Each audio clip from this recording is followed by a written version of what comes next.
The Haunted Highway. A Nightmarish Journey. The headlights cut through the thick blanket of darkness as I navigated the winding road, each curve bringing me closer to the comfort of home. It was well past midnight, and exhaustion weighed heavily on my eyelids, but the thought of my warm bed kept me alert. Little did I know, this drive would be far from ordinary. As the miles stretched on, the familiar landmarks blurred into obscurity, leaving me alone with the eerie silence of the night. The only sounds were the hum of the engine and the occasional rustle of leaves in the wind. I glanced at the clock on the dashboard. It read 1:47 a.m. I sighed, cursing myself for working late again.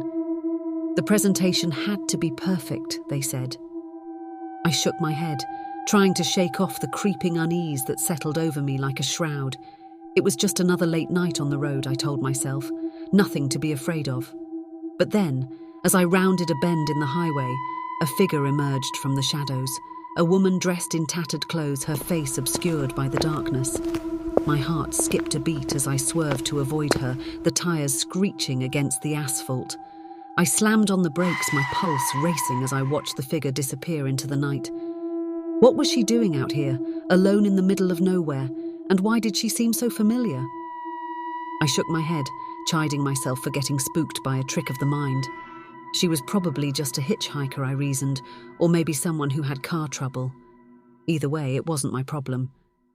But as I drove on, the image of the woman lingered in my mind, her haunting presence casting a pall over the remainder of the journey. I tried to shake it off, focusing on the road ahead, but something about her seemed to linger in the air, like a whisper on the wind. Minutes turned into hours as I pressed on, the darkness seeming to stretch on forever. The road was empty, save for the occasional flickering streetlight casting long shadows across the asphalt. I felt a chill creep up my spine as I realized just how alone I was out here.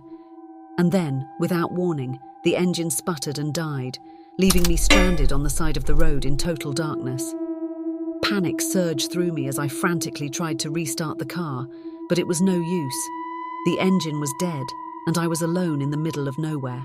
I reached for my phone, fingers trembling as I dialed for help. But there was no signal, only the incessant beeping of the dead line mocking me from the other end. I cursed under my breath, feeling a sense of helplessness wash over me. I glanced out the window, my heart pounding in my chest, and that's when I saw her.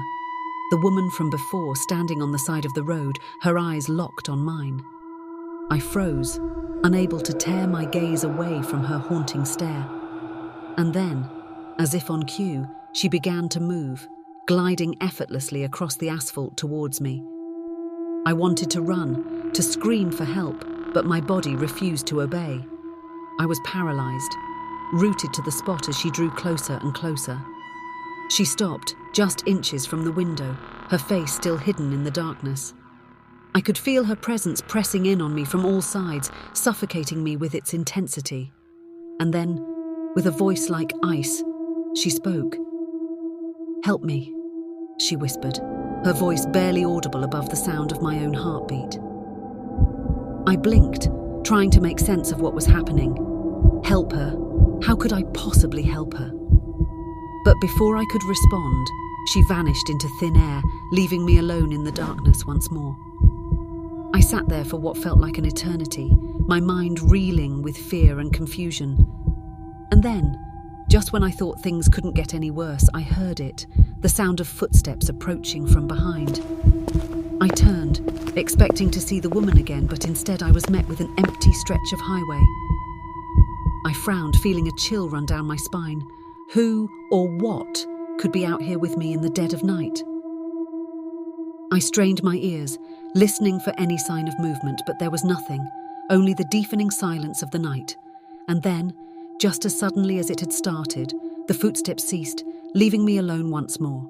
I glanced around, feeling a sense of dread settle over me like a heavy blanket. Something wasn't right about this place. I could feel it in my bones. With trembling hands, I reached for the door handle, my heart pounding in my chest.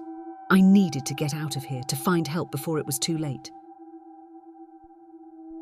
But as I stepped out onto the highway, I realized just how wrong I was. The world around me had changed, the familiar landscape warped and twisted into something unrecognizable. The trees loomed tall and menacing, their branches reaching out like gnarled claws to ensnare me in their grasp. The road itself seemed to pulse with a malevolent energy, as if it were alive and watching my every move. I stumbled backward, feeling a sense of overwhelming dread wash over me. This wasn't possible, I told myself. I must be dreaming or hallucinating from lack of sleep. But deep down, I knew the truth. This was no dream, no hallucination. This was real, and I was trapped in a nightmare of my own making. I turned to run, to flee from this cursed place and never look back. But as I did, I felt something cold wrap around my ankle, pulling me down into the darkness below. I screamed, thrashing wildly as I fought against whatever unseen force held me captive.